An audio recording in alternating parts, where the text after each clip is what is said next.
नमस्कार, मी भारती चौधरी. गजानन रेसिपी मध्ये आपले स्वागत आहे. आज आपण चिंचेची चटणी बनवणार आहोत. आंबट गोड अशी छान चिंचेची चटणी बनवत आहोत. त्यासाठी आपणास लागणारे साहित्य: चिंच, गूळ, मीठ, काळं मीठ, जिरा पावडर. तर ही 1 तास चिंच मी आधी पाण्यात भिजत घातलेली आहे. 100 ग्रॅम चिंचेसाठी 100 ग्रॅम गूळ मी इथे किसून घेतलेला आहे. या चिंचेमध्ये आपण हा गूळ घालूया. नंतर 1 चमचा मीठ घेतला आहे ते घालूया. अर्धा चमचा काळं मीठ घेतलेला आहे ते घालूया. 1 चमचा जिरे पावडर घेतली आहे ते घालूया. आणि आता हे छान कुकरच्या बेसला मी 1 ग्लास पाणी घातलेलं आहे. त्यामध्ये हे कुकरचं भांडं ठेवूया आणि मीडियम आचवरती 2 शिट्या काढून घेऊया.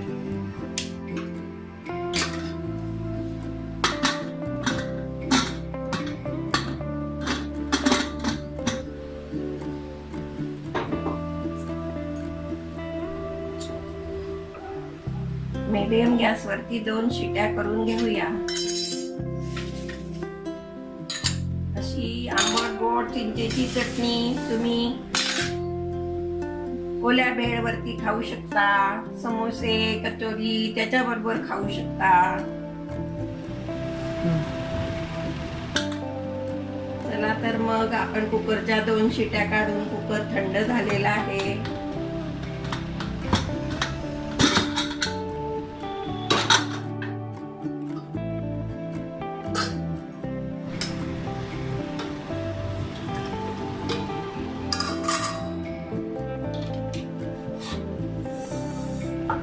आपली चिंचही छान शिजलेली आहे, तुम्ही बघू शकता.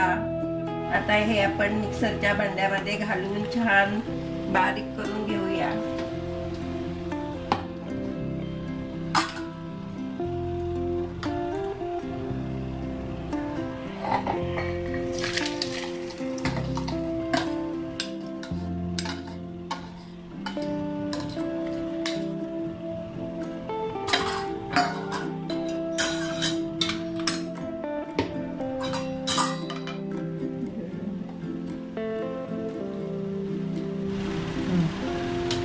आपली चिंचही छान बारीक झालेली आहे, तुम्ही बघू शकता. यामध्ये थोडं लाल तिखट घालायचं बारीक करताना, म्हणजे चिंचेची टेस्ट छान आंबट गोड तिखट अशी होते. आता हे आपण चाळणीवर ठेवून गाळून घेऊया.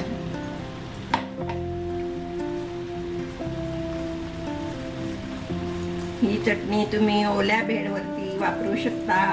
2 महिने फ्रीज मध्ये स्टोअर करू शकता. तुम्हाला जेव्हा पाहिजे तेव्हा संध्याकाळच्या वेळेला पाणीपुरी बनवावीशी वाटली तर हे पाणी घेऊन यामध्ये थोडं पाणी घालून तुम्ही पाणीपुरीला वापरू शकता. समोसे, कचोरी बरोबर खाऊ शकता. आमटीमध्ये घालू शकता. अशी छान आंबट गोड चिंचेची चटणी 2 महिने फ्रीज मध्ये छान मस्त राहते.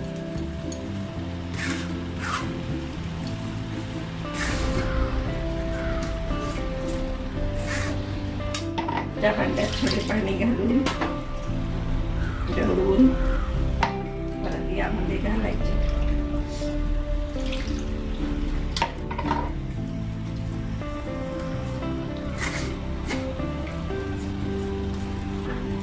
हा चाळणीमध्ये राहिलेला जो चोथा आहे तो तुम्ही तांबे पितळाची भांडी घासण्यासाठी वापरू शकता, म्हणजे काही वाया जात नाही.